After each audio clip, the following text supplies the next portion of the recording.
नमस्कार दोस्तों, एक बार फिर से स्वागत है आपका हमारे यूट्यूब चैनल एजुकेशन पॉइंट पे। दोस्तों, हमने बात कर ली थी शिक्षा के उद्देश्य तक की। राष्ट्रीय शिक्षा नीति 2020 के उद्देश्य तक की हमने बात कर ली थी, जिसके मेन उद्देश्य मैंने बताए थे।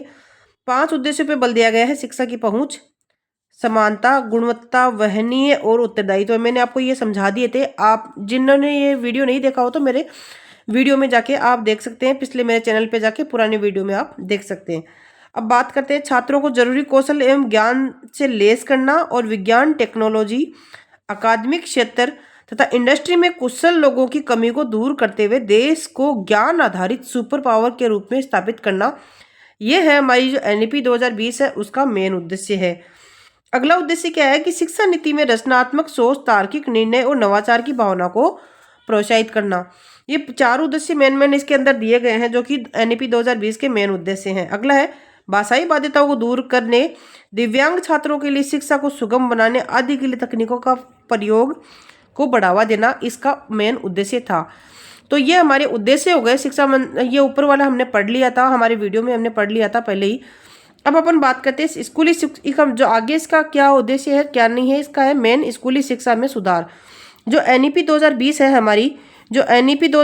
हमारी, उसका मेन मोटिव क्या है कि स्कूली शिक्षा में सुधार होना चाहिए। जो स्कूली शिक्षा हमारी चल रही है उसमें कुछ चेंजेज होना चाहिए।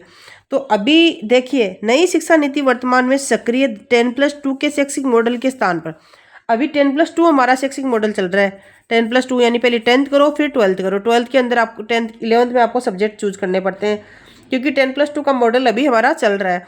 अब उस मॉडल को चेंज करके शैक्षिक पाठ्यक्रम को 5+3+3+4 प्रणाली के आधार पर विभाजित करने की बात कही गई है।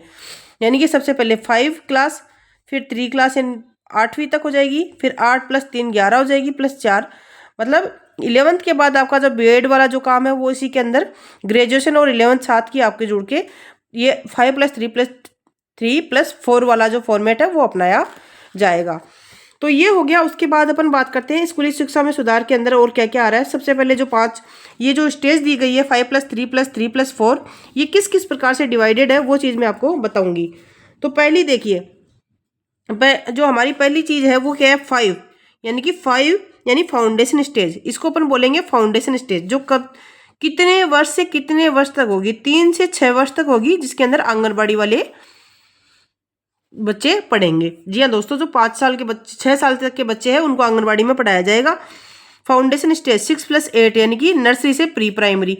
ये 2 ऑप्शन है जो कि 6+8 तक चलेंगे। फिर आ जाएगा 3 वाला ऑप्शन। जो 3 वाले ऑप्शन में क्या है, प्राथमिक शिक्षा दी जाएगी, प्राइमरी लेवल की एजुकेशन दी जाएगी, जिसके अंदर 8 साल से 11 साल तक के बच्चे पढ़ेंगे और कक्षा 3 से 5वीं तक बच्चे स्टडी कर पाएंगे। फिर है 3 वाला जो मध्यम स्तर है, जो बीच का स्तर है, वो 11 साल से 14 साल तक का होगा, जिसके अंदर 6 साल से 8 साल तक के बच्चे स्टडी कर पाएंगे। फिर आएगा 4 वाला स्टेज यानी कि अंतिम स्तर, जो कि 14 से 18 साल तक का होगा। इसमें कक्षा 9 से 12 तक बच्चे स्टडी कर पाएंगे। तो ये फॉर्मेट चेंज करना चाहती है एनईपी 2020।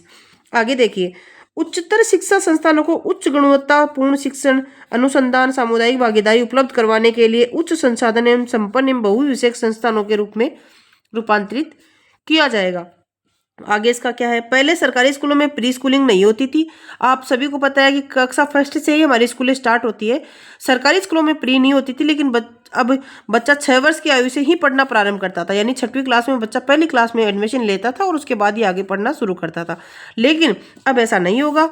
लेकिन अब 3 वर्ष से ही शिक्षा ECCE यानी early childhood care and education द्वारा प्रारंभ कर दी जाएगी, जो एक डिप्लोमा होता है ECCE का, जिसके अंदर आपको प्री प्राइमरी मतलब अर्ली चाइल्ड केयर एजुकेशन है उसका डिप्लोमा करना पड़ेगा। इसके अंदर एक अलग वैकेंसी निकाली जाएगी जिसमें भी बच्चे अप्लाई कर सकते हैं।